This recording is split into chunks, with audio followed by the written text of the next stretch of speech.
Le DAF Fresh Morning, c'est 104.5 tonnes de bonne humeur. Tous les matins sur Urban FM. La meilleure radio de la capitale. La meilleure radio de la capitale.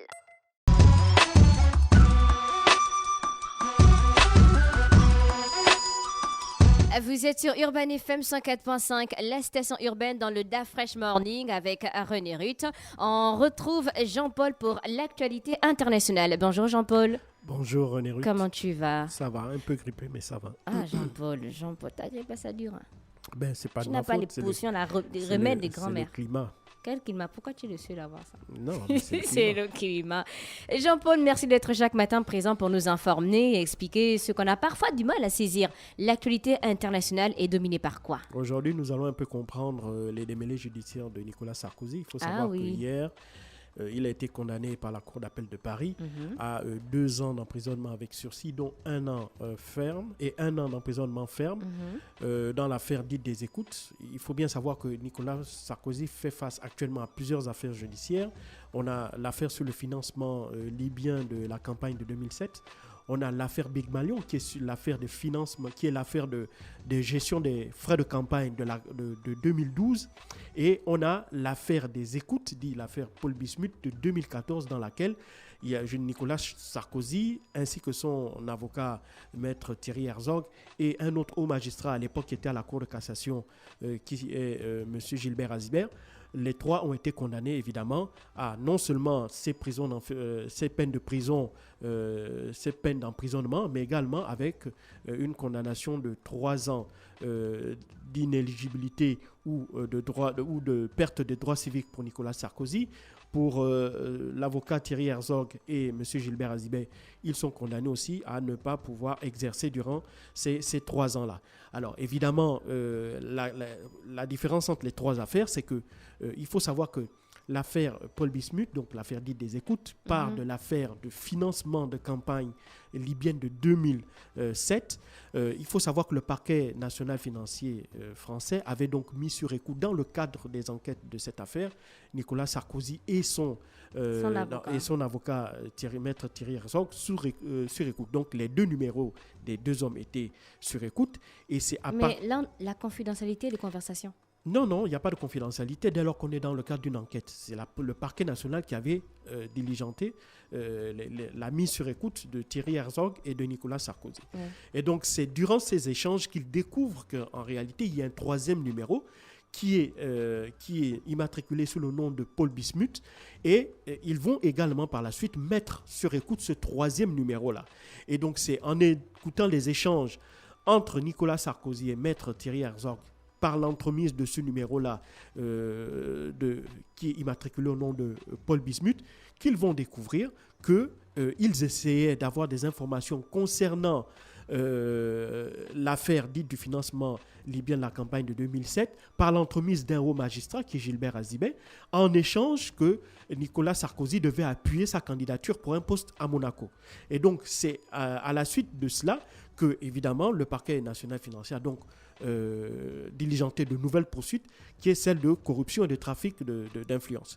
Et donc, c'est dans le cadre de cette affaire-là des écoutes, pour lesquelles Nicolas Sarkozy avait été condamné en 2021 à 3 ans d'emprisonnement avec sursis, pour lequel il s'était pourvu en cassation. Et donc, c'est la décision rendue par le tribunal. Il ne s'était pas pourvu en cassation, il s'était pourvu en appel. Et donc, hier, le tribunal, la Cour d'appel judiciaire de Paris, a donc rendu sa décision en allant plus loin que dans les réquisitoires du parquet général, du procureur général, en demandant tout simplement que Nicolas Sarkozy serait condamné à 3 ans d'emprisonnement, dont 2 avec sursis et 1 an d'emprisonnement ferme. Ce qui est une première pour un ancien président. Il faut savoir que jamais de toute l'histoire de la Ve République, un ancien président de la République n'avait été condamné à des peines d'emprisonnement ferme. Le dernier à avoir été condamné, c'est Jacques Chirac. C'était en 2011. C'était dans le cadre des emplois fictifs. C'est pas quand il a eu une crise, là. Non. C'était dans le cadre des emplois fictifs de la mairie de Paris. Mais lui, il avait été condamné à 2 ans d'emprisonnement avec sursis. Il n'avait jamais obtenu des peines d'emprisonnement ferme. Mais par contre, Nicolas Sarkozy, c'est allé plus loin. On a 2 ans d'emprisonnement avec sursis et 1 an d'emprisonnement ferme. Bon, évidemment, il ne va pas purger sa peine de prison dans une prison telle qu'on l'entend.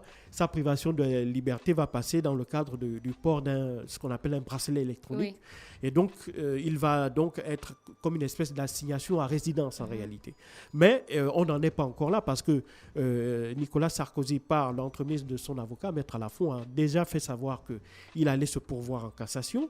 Donc, ce qui rend ces mesures-là de toutes les façons suspensives. Et il faut savoir que la période durant laquelle, au cours de laquelle la Cour de cassation rendra son verdict dure en moyenne 1 an. Donc, c'est pas avant 1 an environ qu'on aura évidemment le verdict de la Cour de cassation. Surtout que, selon ce que j'ai pu lire, c'est que ni Nicolas Sarkozy, ni Maître Thierry Herzog et encore moins Gilbert Azibet ne réfutent les faits sur le fond. Ce qu'ils réfutent, c'est l'interprétation qui a été faite du droit par, évidemment, le juge de la Cour d'appel, juge de la Cour d'appel dont Nicolas Sarkozy estime qu'il y a un peu d'affaires personnelles à l'intérieur. Oui, il a dénoncé le combat politique de certains magistrats. Voilà, parce que la juge qui a rendu cette décision était disons, en froid avec Nicolas Sarkozy en 2009, lorsque celui-ci avait initié sa loi sur la réforme du système judiciaire français. Donc, cette magistrate-là faisait partie des frondeurs véritablement contre Nicolas Sarkozy à l'époque. Donc, lui, il estime que... Il n'y a pas de conflit d'intérêt?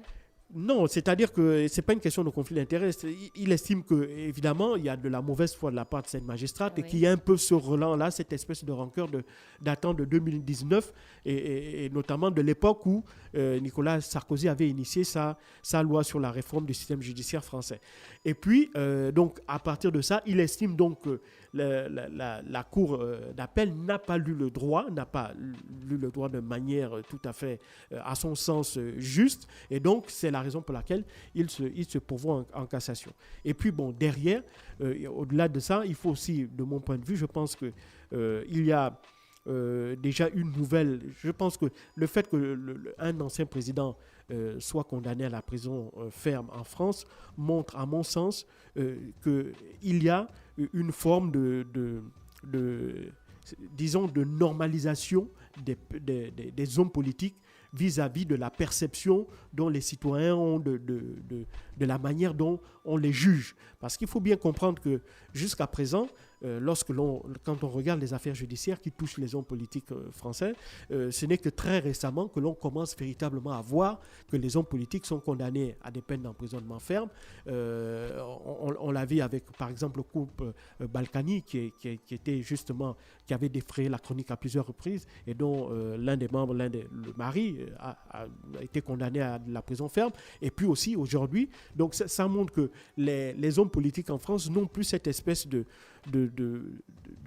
c'est pas qu'ils ont des passe-droits ou bien qu'ils ont... Non, c'est-à-dire qu'on avait une espèce d'indulgence à leur égard, ce qui faisait que, évidemment, les fautes qu'ils commettaient n'étaient pas automatiquement sanctionnées par de la prison ferme. Or, aujourd'hui, on voit que déjà les opinions publiques sont de moins en moins clémentes. Il y a moins de sacralisation de la fonction politique en France. On a de plus en plus une normalisation des rapports ou une normalisation de la manière dont l'homme politique est perçu par l'opinion publique française. Et donc aujourd'hui, il est tout à fait normal que des juges aillent plus loin en essayant de ramener un peu les hommes politiques sur terre. Est-ce que ça veut dire qu'avant, les textes de loi n'étaient pas assez solides? Non, les textes de loi françaises sont solides, mais c'est dans l'interprétation de ces lois-là et dans l'application, si tu veux, du droit.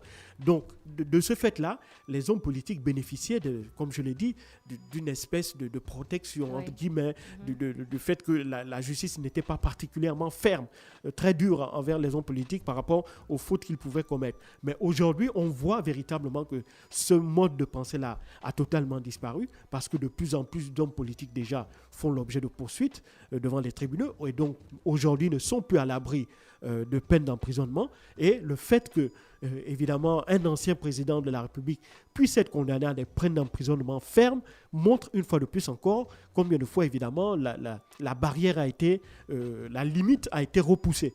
Et donc, de ce point de vue, et ce n'est pas nouveau, dans des pays, si on veut véritablement consolider la démocratie, par exemple, la France n'est pas le seul pays dans ce cadre-là. Si on va aux États-Unis, on voit très bien les démêlés judiciaires de Donald Trump qui montrent montre aussi en réalité combien de fois la fonction présidentielle ne vous protège plus. Elle vous donne un certain nombre de moyens qui pourront vous permettre de vous battre face à la justice parce que vous avez des relations, vous avez des avocats, etc. Mais elle n'est plus systématiquement un moyen qui vous met à l'abri d'éventuelles poursuites judiciaires. Donc, que ce soit aux États-Unis, que ce soit en France, il y a ce changement dans la mentalité et c'est tout à fait normal parce que la démocratie, une véritable démocratie, ne peut pas s'accompagner sans état de droit et vice-versa. Donc, pour consolider la démocratie, il faut qu'il y ait un état de droit. Pour qu'il y ait un état de droit, il faut qu'il y ait une justice indépendante. Et donc là, évidemment, si les trois s'harmonisent, eh ben, il est tout à fait normal que l'on arrive à des situations aujourd'hui où des hommes politiques, fussent-ils anciens présidents de la République, puissent maintenant répondre comme n'importe quel justiciable des faits qui leur sont reprochés devant des tribunaux et être condamnés à des peines d'emprisonnement, parfois d'emprisonnement ferme, comme n'importe quel justiciable. Merci Jean-Paul, grâce à toi on en sait un peu plus sur la condamnation de Nicolas Sarkozy. On se retrouve dans quelques instants pour la suite des programmes du DAF Fresh Morning. Le DAF Fresh Morning, c'est 104.5 tonnes de bonne humeur. Tous les matins sur Urban FM. La meilleure radio de la capitale. La meilleure radio de la capitale.